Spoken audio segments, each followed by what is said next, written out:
मेरे गुरु महर्षि को मेरा प्रणाम है। स्टारखंड के प्रथम शिव के शिष्य और हम सबों के परम आदरणीय वरीय गुरुभ्राता साहब श्री भैयानंद जी के चरणों में मेरा प्रणाम है। शक्ति स्वरूपा माँ लीलानंद जी के चरणों में मेरा प्रणाम है। और इस स्थान पे उपस्थित आप सभी गुरु भाई और गुरु बहन के चरणों में मेरा प्रणाम है। आज का ये कार्यक्रम मौसम के बिगड़ने के कारण बहुत ज़्यादा दिक्कत में आप पड़ गए हैं, लेकिन एक निवेदन है आप सभी से। हम सब शिव के शिष्य हैं और शिव के शिष्य मन से अपने गुरु से बात करते हैं, मुंह बंद हो जाता है। तो जो जहाँ हैं कृपया शांत हो जाएं। और जब भी मैं ऐसा कभी माहौल हुआ है तो मुझको साहब की वही बात याद आती है जो उन्होंने हमेशा कहा है कि जरा सी चली मलय की झोंक है, जो उन्होंने हमेशा कहा है। अरे थोड़ी सी बारिश ही तो हुई है, क्या हो गया ऐसा? थोड़ी सी बारिश हुई है, भीग गए हैं हम लोग, लेकिन इस बारिश में भी वो शिव याद आते हैं, हमारे साहब दीदी याद आते हैं। तो इस बारिश के लिए सावन के महीने में तो लगातार बारिश होती है और हाथ में शिव के संकल्प का जल लेकर हम लोग कितने किलोमीटर घूमते हुए चले जाते हैं, क्योंकि मन में शिव का संकल्प होता है। तो जरा सी मलय की झोंक चलती है तो शिव शिष्यों की नाव नहीं डोलती है, यानी थोड़ी सी हवा की झोंक से शिव शिष्यों की नाव कभी नहीं डोली है। अभी तो रातें बाकी हैं, झंझा बातें बाकी हैं, तब क्या होगा? इसलिए अभी जैसी भी परिस्थिति आए, लेकिन शिव शिष्यता का परिचय दीजिए, साधुता का परिचय दीजिए। और जो जगह है शांत मन से पहले खड़े हो जाइए। खड़े हैं आप, जो बैठे हैं बैठ जाइए, जो खड़े हैं वो शांति से अपनी जगह से रहिए। आप सबको जो ये कष्ट हुआ है उसके लिए मैं जितना क्षमा मांगू उतना कम है, क्योंकि शिव के शिष्यों को परेशान करने का अधिकार शिव ने, मेरे गुरु ने किसी को नहीं दिया है। लेकिन तब भी मौसम पे किसी का बस नहीं है, इस मौसम पे भी शिव का ही बस है। उस शिव के कारण ही मौसम कभी भी बदल सकता है। लेकिन शिव के शिष्यों का मन जब मजबूत हो जाता है तो चाहे करकराती हुई धूप हो, चाहे बरसती हुई बारिश हो, लेकिन उसका मन शांत रहता है। तो आप सब थोड़ी देर के शांत हो सकते हैं, शांति का दान दे सकते हैं। जहाँ में जैसे हैं शांत हो गए और अपने गुरु शिव को याद करते हुए, अपने साहब दीदी को याद करते हुए हम अपने मन में नमन करते हैं उनको। मुझको आज एक बहुत पहले की घटना याद आ गई कि उसी समय साहब और माँ लीलानंद दोनों मंच पे बैठे हैं, महादेव की चर्चा चल रही है, लोग भी भीग रहे हैं और साहब दीदी भी भीग रहे हैं। मतलब मंच पे भी कुछ लगा हुआ नहीं था, बस सिर्फ चादर थी क्या, और साहब दीदी भी भीग रहे हैं, गुरु भाई गुरु बहन भी भीग रहे हैं। लेकिन इतनी दया की याचना अपने गुरु से करती हूँ, अपने साहब दीदी से करती हूँ कि जो गुरु भाई गुरु बहन आज भी इस बारिश में भीग रहे हैं, उनकी तबीयत को ठीक रखिएगा, क्योंकि मौसम है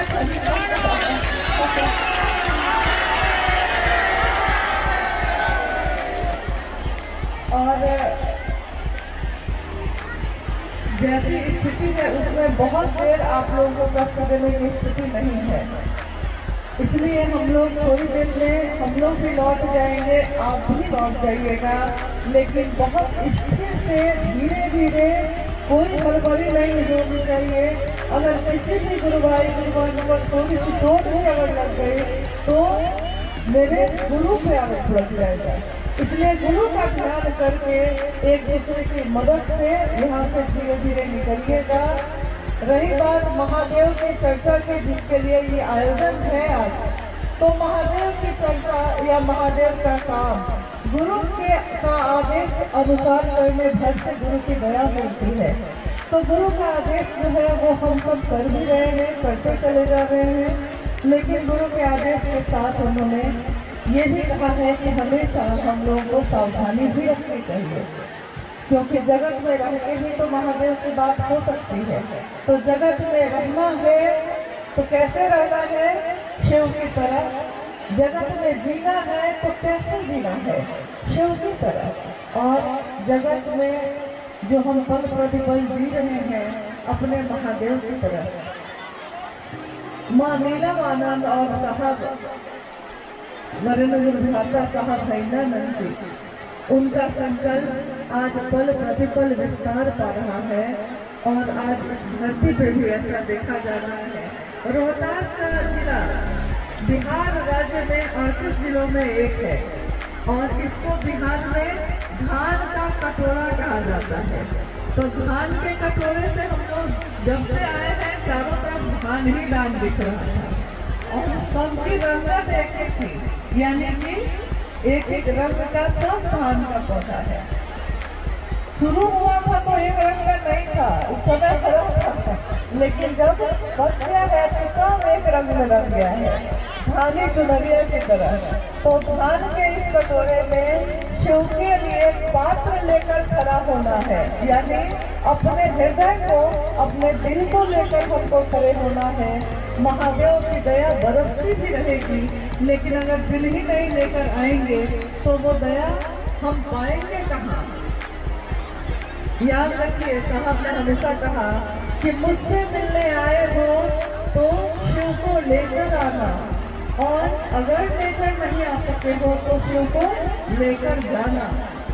तो मुझसे मिलने आए हो यानी हम आए तो साहब से ही नहीं गए हैं। साहब का भी सब कार्यक्रम होता है, उसमें शिव के गुरु स्वरूप की उपस्थिति होती है। तो शिव को लेकर आए हैं तो बहुत अच्छा, और नहीं लेकर आए हैं तो लेकर जाना है। लेकिन पात्र अपने हृदय का रखिएगा, हृदय में ही, दिल में ही वो शिव वास करते हैं, और दिल में वास करने वाले कहीं भी हमेशा याद आते हैं। जो भी आज इस कार्यक्रम में जो दिक्कत हुई है आपको, जो कष्ट हुआ है आपको, उसके कारण साहब हमेशा कष्ट में रहे। अगर गुरु भाई गुरु बहन को कोई कष्ट है तो वो भी उतना ही कष्ट में। नहीं कहते हैं कि चोट लगे तुझको तो दर्द मुझे हो, भीगे आप हैं और ठंड मुझको लग रहा है कि कैसा लग रहा होगा, भीगे आप हैं।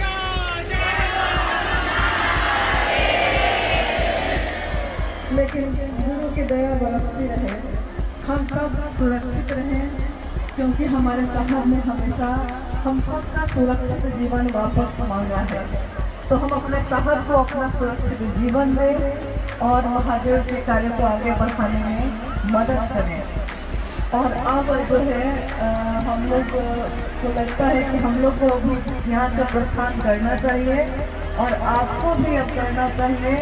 और क्षमा प्रार्थी है, हम लोग दूरी के कारण थोड़ा समय लग गया, लेकिन हम लोग सीधे यहाँ ही आए क्योंकि हम लोग को पता चला कि सुबह से बारिश हो रही है और रुक नहीं रही है। ये बिना मौसम के बारिश है, लेकिन मेरे गुरु शिव के दया इससे हम सबों की रक्षा करें, हमारे जीवन में शुभ हो, कल्याण हो। और अपने साहब से भी ये कहते हैं, क्योंकि एक शिष्य के रूप में उन्होंने हमेशा अनाधिकार आशीर्वाद दिया है गुरु भाई गुरु बहनों को। हमेशा साहब ने कहा, मैं शिव से हरिंद्रानंद अनाधिकार ये आशीर्वाद देता हूँ कि आपके गुरु शिव हो जाए, आपका जीवन शिवमय हो जाए, आपका जीवन सुखी हो जाए। ये आशीर्वाद की बेला है और सुरक्षित घर को लौटना है। बाढ़ की संभावनाएं सामने है और किनारे पे घर बने हैं, तो घर को भी संभालना है, जीवन को भी संभालना है और महादेव के काम में भी आगे बढ़ना है। तो क्या हम लोग ये उम्मीद रखें कि आप लोग धीरे धीरे सुरक्षित होकर वापस लौटिएगा? सब कोई किसी को धक्का नहीं देगा, कोई हड़बड़ी में नहीं चलेगा। हबकी न चलीबा, हबकी न बोलीबा, धीरे धरीबा पाँव, सरल ही रहीबा, समझ की चलीबा, ये भरत गोरख ना। शिव के शिष्य ने ऐसा कहा है और हम लोगों की भेंट तो सीधे शिव के शिष्य से भी हो गई है। तो धीरे रखिएगा पाँव, धीरे चलिएगा और अपने घर को सुरक्षित लौट जाइएगा। और जहाँ से भी आए हैं, जिस भी क्षेत्र से आए हैं, अपने घर पहुँच के सबसे पहले क्या करिएगा? कपड़ा बदलिएगा और चाय पीजिएगा ताकि गर्माहट आ जाए। और अपने गुरु शिव को याद करिएगा कि गुरु ने ऐसे ही कहा था मिलाना, तो ऐसे ही मिल गए। और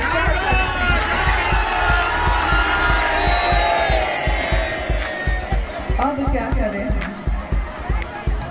और मानीना मानंद जी ने जो कहा है हमेशा कि हम सब शिव शिष्यों के घरों में, उनके आंगन में शिव शिष्यता का सितार बजता है। गुरु है हमारे भोले, भैया हरिंदर बोले। गुरु है हमारे भोले, भैया हरिंदर बोले, ले ले गुरु नाम।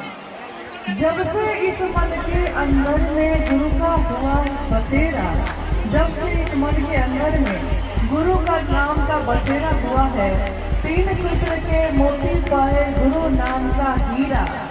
और शिष्यों की कुटिया में, हमारी कुटिया है, हमारा घर है, हमारा परिवार है, लेकिन हमारे घर है, हमारी कुटिया में शिव शिष्यता का सितार बजता है।